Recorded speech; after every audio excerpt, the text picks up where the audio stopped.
કાશ્મીર પહેલગામ આતંકી હુમલા બાદ ગુજરાત પોલીસ એક્શનમાં આવી છે, ત્યારે સુરતમાં ગેરકાયદે ઘૂસણખોરી કરી વસતા બાંગ્લાદેશીઓ સામે લાલગેટ પોલીસે ચેકિંગ હાથ ધર્યું છે.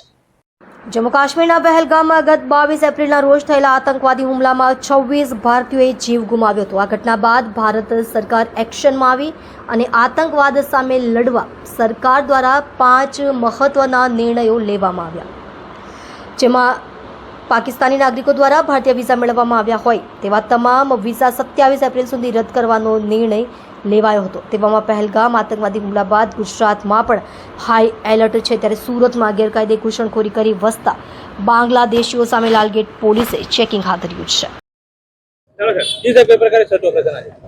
આપ જાણો છો તેમ છેલ્લા થોડા દિવસોથી ગુજરાતની અંદર ગેરકાયદેસર રીતે જે બાંગ્લાદેશી લોકો રહે છે એની વિરુદ્ધની અંદર અભિયાન ચાલી રહ્યું છે.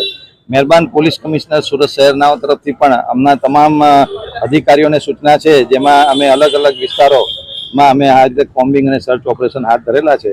અમારો જે ઝોન 3 નો વિસ્તાર છે, જેની અંદર હીરા ઉદ્યોગ તેમજ જ્વેલરી બનાવવાનો ઉદ્યોગ બહુ સારી રીતે ડેવલપ થયેલો છે અને આ ઉદ્યોગના કારખાનાની અંદર પરપ્રાંતિયો પુષ્કળ પ્રમાણમાં કામ કરતા હોય છે.